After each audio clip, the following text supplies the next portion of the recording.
Bueno, muchas gracias a todos, gracias por recibirme y gracias por acompañarnos el día de hoy. Muchas gracias a Codres por esta invitación. Es una fantástica oportunidad para compartir un poco de las ideas que yo dicto en la universidad, pero yo he visto que precisamente al sector de restaurantes le hace falta una dirección gastronómica especializada, o sea, una capacitación a las directivas, y eso es lo que voy a tratar de compartirles un poco el día de hoy. Y yo quiero contarles 5 historias y van a ver cómo esas historias están alineadas una a otra y cómo eso vamos a tener un muy buen aprendizaje del día de hoy. Quería hacer un taller, pero no nos va a alcanzar el tiempo. Vean, les voy a empezar a contar sobre esta compañía. Yo no sé si ustedes la conocen. La mayoría de los ejemplos son americanos, para no meterme en el rancho de nadie aquí en Colombia, porque eso sería como complicado, pero son muy buenos ejemplos. Y Applebee's, yo no sé si ustedes saben, llegó a ser, más o menos en 2010, llegó a ser la cadena de comida casual más grande de los Estados Unidos. 2.000 puntos de venta tenían ellos. Después de haber nacido en 1980, 30 años después tenían 2.000 puntos de venta y eran la cadena de comida casual más importante del mundo. En 2007 habían sido adquiridos por otro de los monstruos de comida de Estados Unidos que se llama IHOP, que es especializado en desayunos. Y esta cadena pues tenía una cosa muy específica y es esta marca que dice, vean, somos el Neighborhood Grill and Bar. Y eso básicamente lo que dice es, somos el restaurante de la zona, de la cuadra, del barrio. Y además, tengan en cuenta, tenemos un bar. Y esas eran las 2 cosas fundamentales que ellos planteaban en esto. Sin embargo, pues para que ustedes entiendan, los que no han podido ir, esto es más o menos como era uno de estos establecimientos por dentro. Y ustedes pueden empezar, les pido que miren mucho las personas que están en esta foto. ¿Quiénes son las personas que están en esta foto y cómo se comportan las personas que están en esta foto? Y si sí, ¿qué? ¿Este no me sirve? Sí, pero este es mejor. Gracias. Entonces, vean las personas que hay en esta foto. Este es un consumidor tradicional de este restaurante. Ahora miren las personas que hay en esta foto. Y otra vez, los invito a que vean el ambiente, el servicio, las personas que hay en esta foto. Pues resulta que este es un restaurante que está relacionado específicamente con 2 segmentos muy específicos. Familias que quieren ir todos en familia a consumir, o oficinistas que quieren ir en su hora de almuerzo, y por lo general las celebraciones de los cumpleaños o los aniversarios de las personas se celebraban en este establecimiento. Pues resulta, bueno, y por supuesto muy importante el bar, no se les olvide el bar, que es muy importante. Pero pasó algo, y es que en 2010 empezaron a aparecer unas cadenas de un segmento nuevo, que es el segmento rápido casual, y son cadenas como por ejemplo Chipotle, Panera, Shake Shack, que empezaron a traer un segmento de un consumidor un poco más joven. ¿Y qué le empezó a pasar a esta compañía? Empezó a preocuparse porque sus ventas se estancaban o se reducían. Y lo que dijeron es, oiga, nosotros de pronto estamos perdiendo el futuro de nuestro restaurante. O sea, se nos está envejeciendo el público y estamos perdiendo el futuro de nuestro restaurante porque los jóvenes millennials se están yendo a consumir a otro lado y se están yendo a consumir algo un poco más saludable, más rápido, más personalizable. Entonces, ¿qué decidieron hacer? Cambiar la marca. Cambiar la marca completamente. Y empezaron a hacer una remodelación de cada uno de los puntos. Para que se hagan una idea, la remodelación de cada uno de estos puntos cuesta $800.000. Tenían 2.000 puntos de venta como estos. La renovación total pues les iba a costar $2.000 millones hacer una renovación total de esto, que es una locura. Pero pues arrancaron nada más con 150 puntos. Y eso fue lo que empezaron a ensayar. Entonces vean un poco cuál es la experiencia que ellos estaban planteando. Y muy importante, habían reconfigurado completamente el menú para atender a un segmento, digamos, llamémoslo millennial. Yo sé que ya aquí muchos son millennials, pero ya estamos grandecitos, pero acuérdense, en el 2010 los millennials eran muy jóvenes y lo que buscaban era algo fresco, muchas fajitas, productos con una elaboración diferente, y vean cómo lo que era el bar tradicional se convertía en un área de vinos. Y mi pregunta empieza a ser ¿cuál era el consumidor original de esta marca? ¿Qué era lo que estaba buscando? Y si realmente esta transformación iba a funcionar. ¿Y ustedes qué creen que pasó? ¿Alguien? Perdieron los clientes anteriores. Y entonces vea que esto fue lo que pasó rápidamente. La marca perdió el 7% de las ventas consistentes. Al poco tiempo, a los 2 años, ya habían cerrado 135 locales de los 150 que habían transformado. 2 años después. Y no solo eso, se pierde la inversión de los 150 locales que habían hecho, o sea, 135 millones de dólares tirados completamente a la basura. Pero sobre todo una cosa, y es, perdieron la confianza de los consumidores.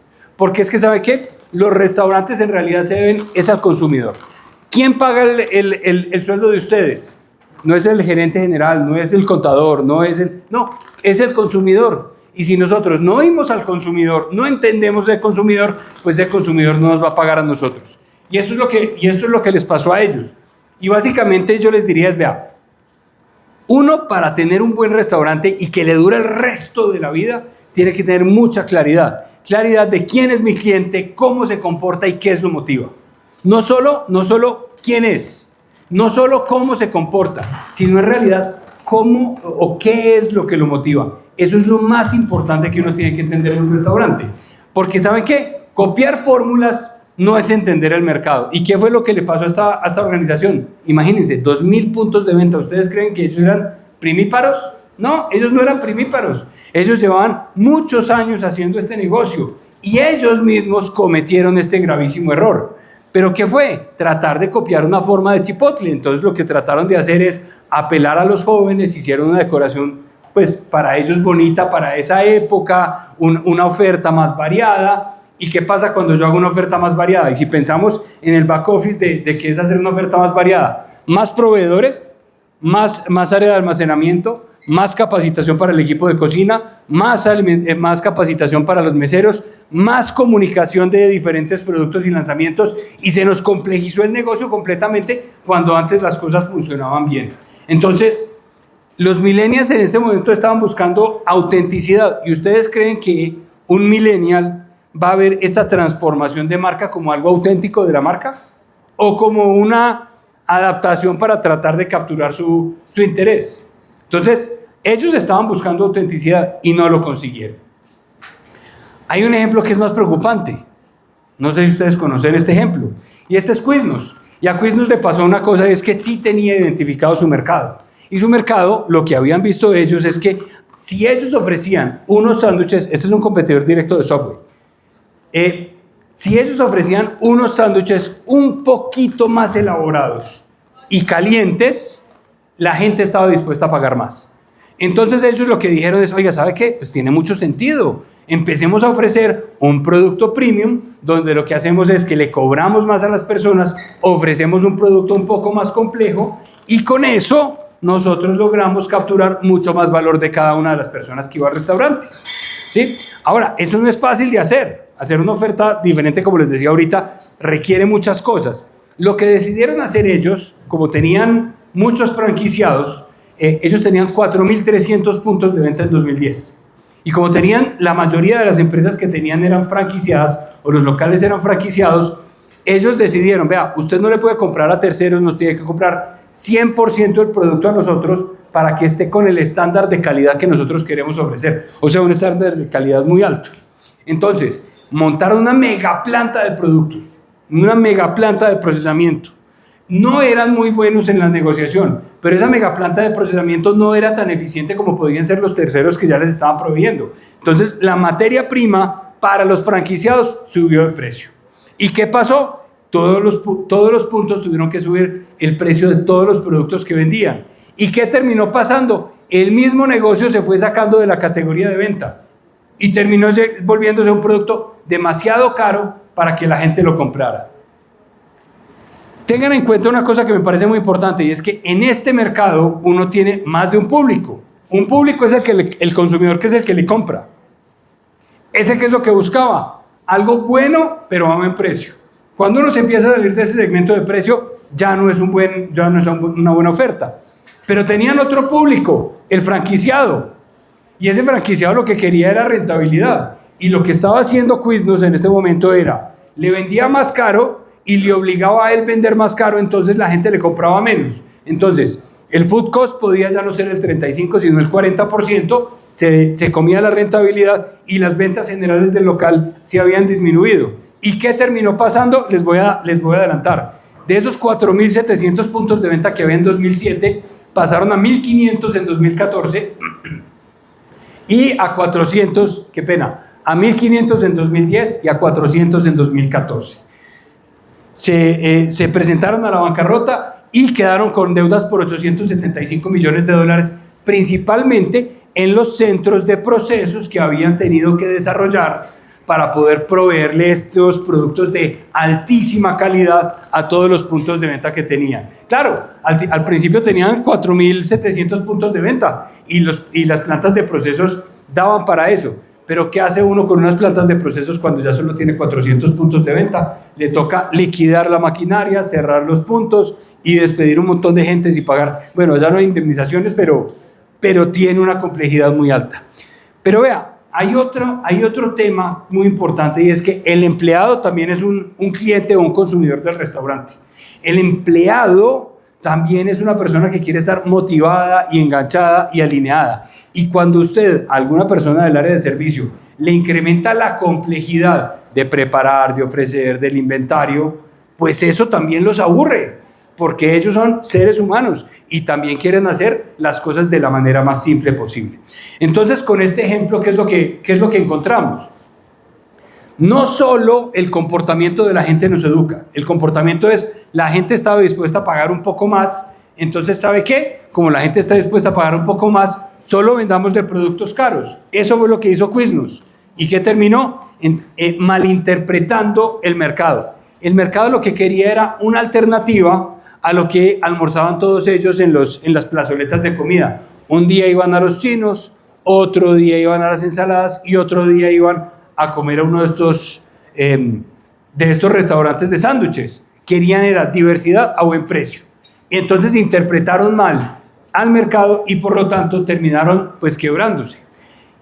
Hay una cosa muy importante que les quiero recomendar acá, y es cómo tratar de separar lo que dice el consumidor. A ustedes van en sus restaurantes de ver un montón de gente que se queja, ¿cierto? La verdad, lo que uno tiene que hacer es, la gente que no es el perfil de consumidor de uno, que es por lo general el que se queja, descartar esas ideas. Por ejemplo, a un restaurante de carnes va un vegetariano o un vegano y dice, venga, es que a mí sí me parece un maltrato animal terrible, ¿cierto? ¿Qué tan importante es la opinión de esa persona en nuestro análisis del mercado? ¿Es importante o no es importante? No es importante. Ese no es nuestro cliente, ese no es nuestro consumidor, ese no es nuestro mercado. No le pongamos cuidado. Pero ¿qué pasa? Como ese tipo de personas son las que más se quejan, a nuestros registros de quejas, ese es el tipo de personas que más bulla hacen en nuestros registros. Y esto se da por una cosa, y es que no estamos conociendo nuestro mercado. No estamos conociendo ni cuáles son los públicos, ni cuáles son los comportamientos, ni cuáles son las motivaciones. Entonces, pues ya les he contado unos casos muy tristes. Ahora quiero contarles un caso muy chévere, o un caso que a mí me gusta mucho, porque me parece que tiene gran claridad. Y es el caso de Starbucks, porque lo que ha hecho Starbucks es entender muy bien cuáles son las motivaciones de las personas, más que la forma de consumo, las motivaciones. Y ellos decían esto, vea, yo tengo casi que 3 públicos. Vea que aquí no estamos hablando de edad, ni de sexo, ni de ingreso per cápita, ni de cuánta plata se gana, esto no es frecuencia de consumo, esto es lo que motiva a la gente a ir al restaurante. Y entonces hay unos puristas y unos exploradores. Puristas y exploradores en café. Entonces, ¿qué tenían que hacer? Las máquinas tradicionales expreso, porque si uno no mostraba que esto era tradicional expreso, pues la gente no le compraba o no le creía a la marca.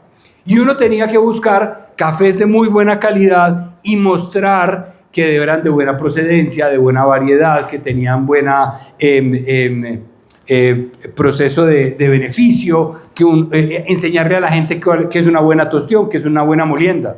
Todo eso son cosas importantes que ellos tenían que hacer para responder a los puristas y a los exploradores. Pero había otros que decían, oiga, ¿sabe qué? El café de mi oficina es terrible, no me lo aguanto, no soy capaz de tomar ese café tan terrible. Entonces lo que hacían era pasar por una cafetería donde los trataran medianamente bien. Yo quiero que se hagan una idea, y estos son cifras reales. Lo que más se vendía en café en Estados Unidos era Dunkin' Donuts. Y en Dunkin' Donuts era un café malo, de paso, no había dónde tomárselo y la gente lo atendía muy mal. Eso costaba 50 centavos de dólar el vaso. Para esto, Starbucks lo que hizo fue cambiar las reglas y decir, voy a atender bien a la gente, y de ahí el mensajito en los vasos, ¿cierto? Voy a atender bien a la gente, voy a darle un buen café, pero una cosa que ha sido transformadora, fundamental para mí en Starbucks, que la gente no valora tanto, y ahí en la imagen se los estoy mostrando, los vasos. Los vasos se convirtieron en una insignia de esta marca, solo porque ellos decían, oiga, usted se imagina una persona que está cogiendo un vasito y se lo tiene que llevar a la oficina y quiere, ¿qué es lo que quiere con ese vasito? No se puede quemar, tiene que tener una buena tapa. Entonces empezaron a innovar en el tamaño, en el formato, en la tapa, en el material, y hoy es fundamental para responder a la propuesta de valor de paso con calidad los vasos que tienen. Otros vasos no les van a dar ese mismo desempeño. ¿Y qué tenemos? Los que buscan un tercer lugar, y eso es, ¿qué es el tercer lugar? Ni la casa ni la oficina. La gente está buscando un espacio, un tercer lugar que no sea ni la casa ni la oficina para poder reunirse con la novia, hacer una reunión de amigos, de negocios, trabajar un rato cuando uno necesita, vive teletrabajando uno y entonces uno necesita un espacio diferente. Aquí estaba Starbucks y eso es lo que ofreció. Entonces yo quiero que piensen mucho sobre cuáles los perfiles de los que estamos hablando, ¿sí? Pero ¿qué tiene que hacer el restaurante para responder a esos perfiles? Pues para lo primero, tienen un plan muy importante en Nigeria, en Vietnam y en Colombia para desarrollar proveedores locales. Y eso hace que puedan estar mostrando variedades de café de muy buena calidad durante todo el tiempo. Entonces, no es solo lo que se ofrece, es lo que nosotros tenemos que hacer como organización detrás para poder responder. Y yo creo que hay un muy buen ejemplo acá, que es lo que hace Wok con los pescadores del Pacífico. Para que Wok pueda tener la calidad de pescado fresco como lo quiere tener, le tocó desarrollar esos proveedores en el Pacífico. Y fue un camello, o sigue siendo un camello. Pero es la única forma de hacerlo. Entonces, para yo poder responder al mercado y poder responder a la oferta, tengo que hacer un montón de cosas detrás. El negocio de los restaurantes no es fácil, pero si uno lo hace bien hecho, uno tiene unas direcciones muy claras de en dónde debe concentrarse y en dónde no. Pero vea, quiero hablar de esta última cosa porque ahorita hablaban de un tema que era el tema de selección de personal, y les voy a contar, o el tema de personal en general, les voy a contar un poquito qué hace Starbucks o qué es lo que ha hecho Starbucks. Ellos tienen una descripción de una cosa que se llama el servicio legendario, y el servicio legendario se le da es un servicio que se propone. ¿Qué es el servicio legendario? Es que a ustedes los llamen por su nombre cuando llegan a Starbucks, más o menos conozcan qué han comido y entablen una conversación sincera sobre cómo va a ser su día. Si ustedes alguna vez en Starbucks, y esto eran los estándares del 2002, si a ustedes alguna vez en Starbucks los han atendido así, han sido objeto de tener un servicio legendario. Si no los han atendido así es porque son el resto del 80% del mercado de Starbucks. El 20% de la gente que va a Starbucks recibe este tipo de servicio. Pero ¿saben lo lindo de esto? El 60% de las ventas de Starbucks vienen de ese 20% de los clientes. Logran afinar tanto la relación con ese 20% del mercado que ese 20% del mercado les hace el 60% de las compras. Ahora, la pregunta es, ¿qué tiene que hacer una compañía para poder entregar ese nivel de servicio? Y lo primero es, tiene que pagar bien. Si uno no le paga bien al equipo de servicio, no esperen que la gente esté sonriente, donde el cliente, cuando el señor lo que tiene que estar pensando es que le duele la muela porque no tiene seguro médico, o lo que le está pasando es que tiene que pagar el colegio de los hijos y no tiene con qué, o cualquier otra cosa. Si la gente no está tranquila todos los días en el trabajo, es imposible que le sonría bien a los comensales. Ahora, hay una cosa muy importante y es crear un plan de carrera. El 70% de los gerentes de local había sido barista primero. Y el 60% de los gerentes regionales de Starbucks había sido antes gerente de local y antes barista. Entonces eso hace que la gente se mantenga. ¿Cuáles son los resultados de algunas de estas actividades? Y un plan de capacitación, y les daban días libres, y les daban seguro médico. ¿Y cuál fue el resultado? Y lo importante aquí son los números. Hay dos números muy importantes. El 70% de las quejas que la gente ponía en Starbucks provenían de personas poco capacitadas. gente que tenía menos de 6 meses dentro de la compañía. Cuando ustedes eliminan o reducen ese nivel de personas que tiene menos de 6 meses en la compañía, se les desaparecen los problemas en el área de servicio y de operación. Se desaparecen. ¿Por qué? Porque las personas ya cubrieron la curva de aprendizaje, ya saben cómo hacer las cosas y se les desaparecen los problemas. Y se les reduce el costo de contratar, seleccionar, entrenar, desarrollar a las personas. Solo con ese movimiento. Pero hay otro. ¿Cuánto duraban en promedio las personas en Starbucks? 3 años. 3 años duraban o han durado las personas en Starbucks. ¿Cuánto dura en una cadena de comida rápida como otras, no sé, voy a decir McDonald's o Burger King? 4 meses. Tenían una rotación del 300% al año. Y tiene mucha lógica. Cuando usted va a trabajar en un McDonald's y lo único que tiene que hacer es, buenas, ¿cuál es su pedido? Vea, aquí está su pedido. Pues uno tiene que tener una persona demasiado entrenada durante mucho tiempo. Pero cuando usted quiere dar un servicio de valor, usted sí tiene que tener un equipo formado, capacitado, bien seleccionado. Una de las cosas que me sorprende de esto es ¿cuánto tiempo se demora Chick-fil-A para seleccionar un gerente de punto que se hagan de cuenta un franquiciado? Pónganle, más o menos. Díganme una cifra. 2 años. Bueno, 2 años es mucho, ¿no? Pero 1 año. 1 año. El proceso de selección de un gerente de punto dura 1 año. Y hablan con la familia, y hablan con los vecinos, y como ellos son muy religiosos, van y hablan con el sacerdote o el predicador de la zona, y conocen de verdad a las personas que van a contratar. Eso sí, esas personas terminan ganándose 3 veces lo que se gana el gerente de un punto como Domino's Pizza o McDonald's. 3 veces. Pero ¿sabe qué? Son la cadena que más rentabilidad tiene en Estados Unidos y cierran todos los domingos porque es el día del Señor. Entonces, no solo por el comportamiento podemos seguir a las personas. ¿Qué tenemos que hacer? Entender que en nuestro negocio hay 2 o 3 tipos de personas con unos comportamientos, pero con unas motivaciones, y mi invitación es a que lo hagamos de manera científica. Cojan una berraca hoja, pinten. Vean, la gente que viene acá viene, por ejemplo, hay un restaurante que ustedes, yo creo que lo conocen, se llama el Mono Bandido. ¿Qué es lo importante del Mono Bandido? ¿La comida? No. ¿El servicio? No. ¿Qué es importante allá? Las servilletas, porque así es que la gente se pasa los papelitos de un lado a otro. Entonces, tenemos que desarrollar un sistema de comida especial porque el Mono Bandido nos va a entregar. ¡No! ¿Gastamos plata en eso? ¡No! ¿Gastamos tiempo en eso? ¡No! Porque los modelos de negocio tienen que ser tan simples como sea posible para ese segmento y para ese mercado específico. Y el resto es carreta. El resto es desgaste. Si uno entiende muy bien el mercado que atiende, le puede responder específicamente para lo que necesita, porque de resto es ineficiencia. Les voy a mostrar uno de los ejemplos que yo creo que es más coherente en este sentido, es el de Chipotle. Y es que Chipotle lo que tiene es precisamente lo que había perdido los del principio, los de Applebee's, puros millennials. ¿Y qué quieren los millennials? Sentirse identificados con la marca. Y a ellos les interesa que la marca tenga, de verdad, demuestre responsabilidad humana con los animales. Que sean bien levantados, que sean bien tratados, que sean bien sacrificados. Pero tampoco quiere comprarle a las grandes organizaciones como Monsanto. Ellos quieren comprarle a los pequeños productores. Y esa es la promesa que tiene Chipotle.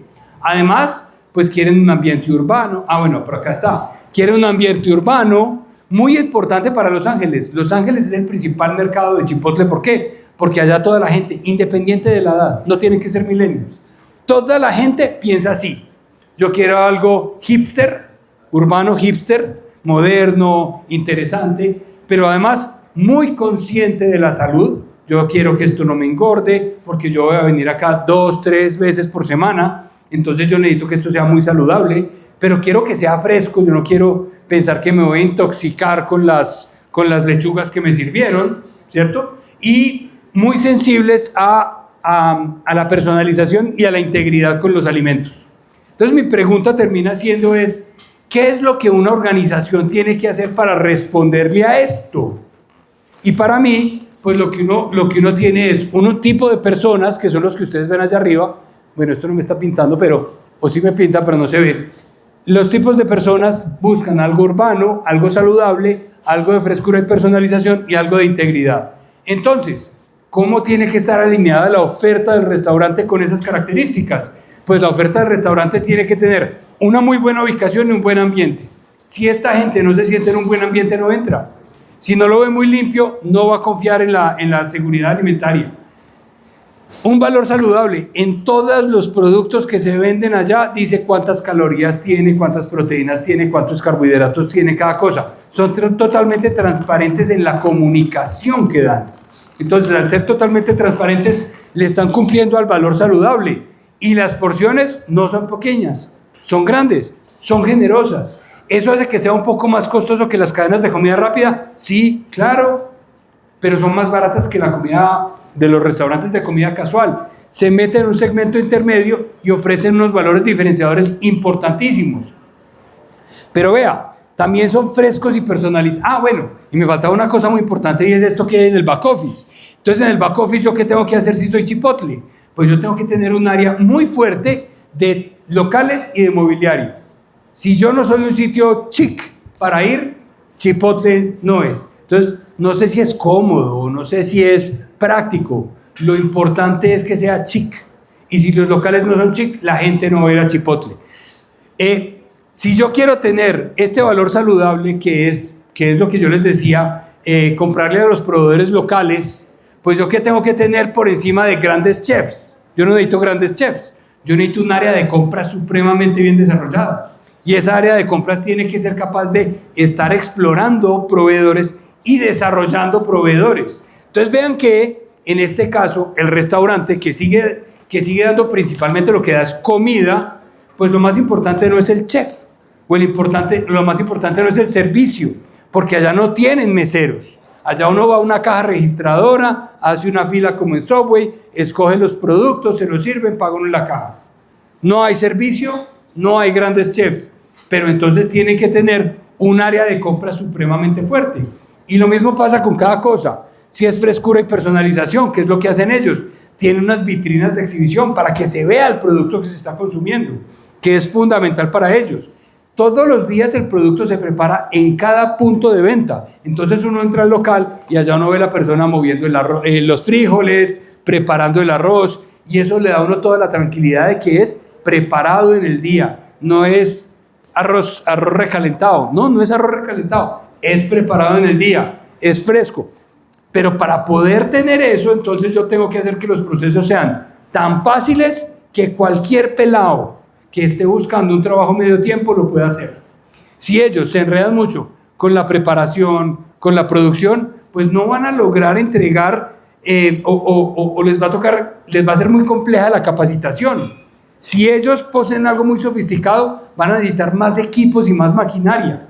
Y básicamente lo que ellos están diciendo es, ¿con qué es lo mínimo que nuestra estructura puede funcionar de una manera supremamente eficiente? Y finalmente un tema de integridad. Es lo que hacen ellos con la protección de los derechos de los animales, y ellos hacen mucha comunicación y para eso necesitan tener un gran desarrollo de proveedores. Tanto es así el compromiso con esa realidad que yo no sé si ustedes se acuerdan, por allá en el 2014 creo que fue que se empezó a intoxicar la gente en Chipotle.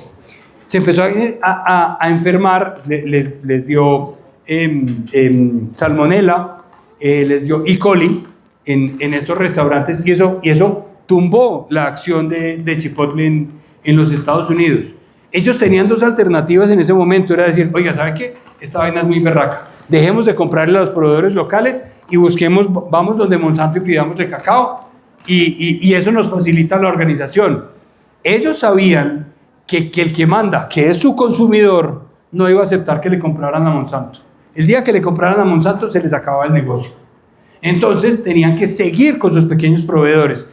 ¿Qué tuvieron que hacer? Invirtieron cientos de millones de dólares en desarrollar un proceso de inocuidad, calidad y trazabilidad para garantizar que esos pequeños proveedores cumplieran con todas las garantías. y unos procesos de inocuidad en el restaurante para garantizar que todo les funcionara bien. Entonces, ¿les costó un montón de plata? Sí. ¿Es más complicado? Sí.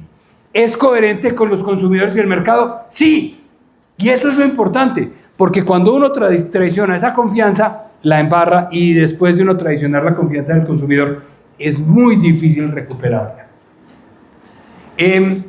La incoherencia mata la credibilidad y el consumidor percibe inmediatamente cuando una empresa traiciona sus principios y la confianza del consumidor. Eso se dan cuenta inmediatamente.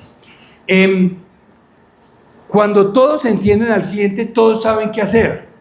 Y esto nos ayuda a tener menos jerarquía. Entonces ustedes van a ver que en los Chipotle lo que tienen, ellos no tienen gerentes de punto. No necesitan. Los procesos son tan sencillos, tan estandarizados, tan alineado el personal de servicio, el personal de cocina con el consumidor, que no necesitan supervisores. ¿Ustedes cuánto se ahorrarían? ¿Cuánto les aportaría a ustedes a la rentabilidad del negocio donde pudieran eliminar el costo de supervisión de sus restaurantes? Y yo no les voy a dar un ejemplo aquí. Taco Renata. Taco Renata es un establecimiento que más o menos tiene unos 120 metros cuadrados. Tiene un área de cocina, un área de servicio muy orientado a bebidas. 25 mesas más o menos en ese espacio. ¿Cuántas personas trabajan en ese sitio para atender esas 25 mesas? ¿Cuántas? 4. 4 personas alcanzan a responder a ese espacio. ¿Por qué? Porque saben en qué vale la pena invertir y en qué no vale la pena invertir. Eso sí, hay que hacer una aclaración. Ya por la noche, cuando hay mucho voleo, pasan a 6. Pero en general, con 4 personas operan el restaurante. Esto me lo dijo una de las cajeras de Renata, de la 140, para que después no digan que me lo estoy inventando. 4 personas por la mañana, 6 por la noche.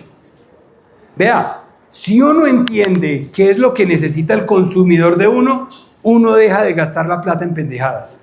Y es muy sencillo. El restaurante no es lo que uno quisiera que fuera el restaurante, lo que uno se soñaría que fuera el restaurante. Es que yo siempre he querido que mi restaurante sea. No, vea, ¿qué quiere su mercado? Y respóndale a su mercado. Él es el que manda. Y las cosas a las que su mercado no les da valor, deséchenles. Son ineficiencia para usted. Ahora, el problema es que usted no ha sido capaz de aislar cuáles son las personas que van a su restaurante, cuáles son las motivaciones detrás de ir al restaurante y qué tiene que hacer usted para poder responder a esas motivaciones. Entonces pasa como en estos días que vi en TikTok una señora llorando en un restaurante que decía: lo he intentado todo, he subido el precio, he bajado el precio, he dado promociones, he dado almuerzo del día, he vendido postres, nada me funciona. Y pues claro, nada te va a funcionar, porque si tú no entiendes tu cliente, pues nada te va a funcionar. Porque lo que tienes que hacer es entiende tu cliente y responde para tu cliente. No es tan difícil. Lo que pasa es que requiere mucha disciplina organizacional para hacerlo. Vea, hay un caso muy bonito que a mí me encanta este caso. Red Lobster casi se quiebra. O sea, casi se quiebra. Y se quiebra por una cosa, y es por esta promoción. Se llama Endless Shrimp. Esto es, cómase todos los camarones que quiera. Entonces yo les hago a ustedes una pregunta. ¿Los productos de mar son baratos? No, no son baratos. Entonces, ¿a ustedes les hace mucho sentido que un restaurante sea capaz de ofrecer todos los camarones que te quieras comer? ¿Les hace sentido? ¿Les da seguridad? ¿Les da tranquilidad? No, no da tranquilidad. Porque además, un año antes, esta empresa la había comprado una empresa camaronera china. Una enorme empresa camaronera china que lo que decía es: yo por ahí voy a vender todos mis camarones. Y en realidad lo que la gente dijo es: camaronera china, no confío mucho. Todos los camarones que te quieras comer no suena como muy confiable. Y se fueron en picada las ventas de Red Lobster y casi se quiebra. 800 puntos de venta en los Estados Unidos.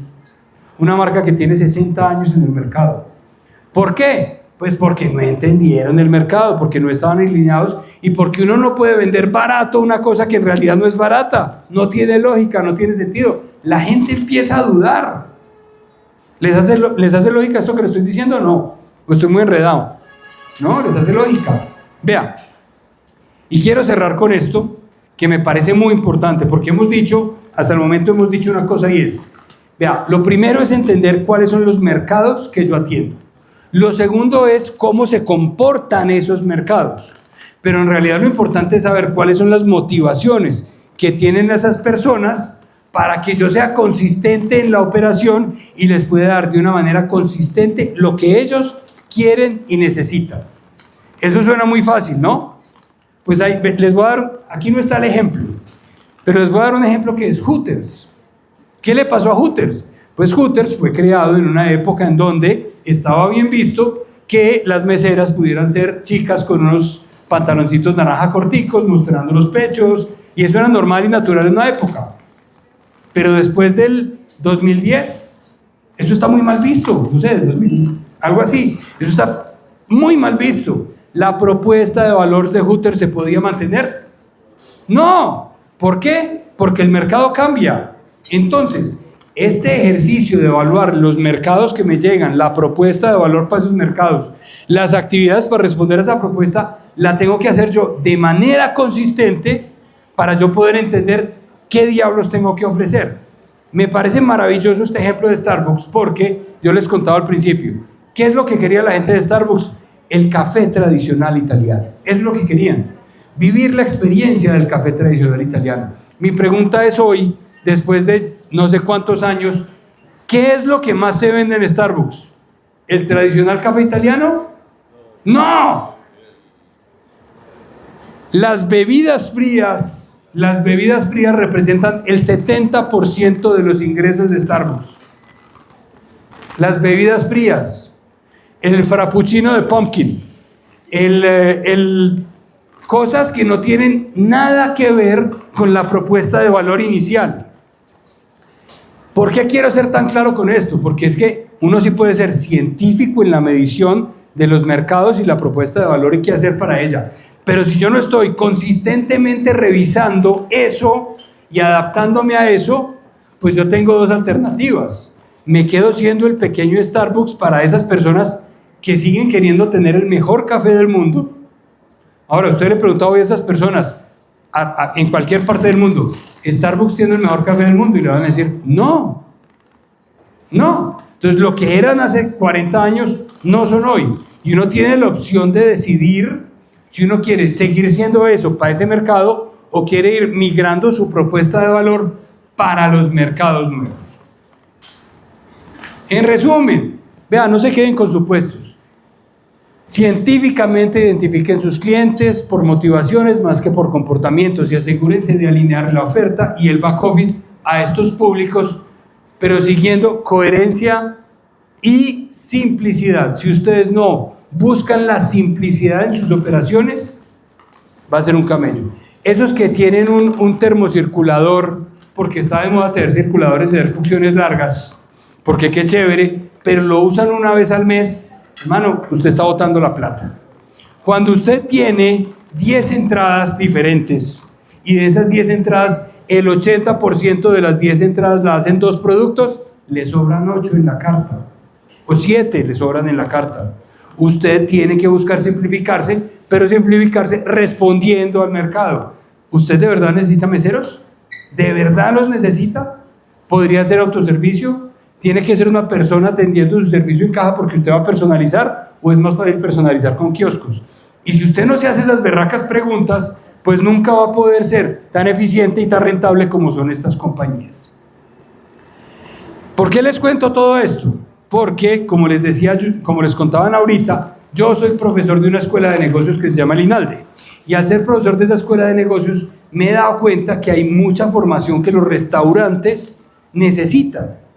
Yo no doy clases. Lo que yo quiero y lo que les propongo acá es que nos sentemos a hacer o dos cosas, o capacitaciones con sugerencia media, o hacer unos trabajos de mentoría o unos talleres para desarrollar esto.